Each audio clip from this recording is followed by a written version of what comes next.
Another video here. Just woke up on the Nolichucky River Sunday morning. Camping. Cooking. Sleeping in my van. Plenty of room out here. Sunday morning, there's the river. Just woke up here Sunday morning. River's pretty clear. You can see the bottom.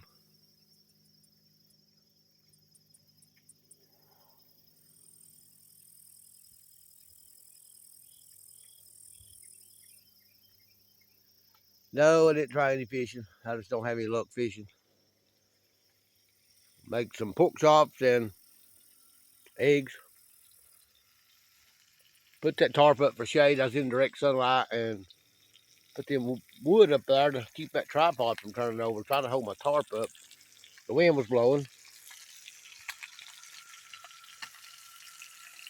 Please subscribe to my channel. I'll be back with something else.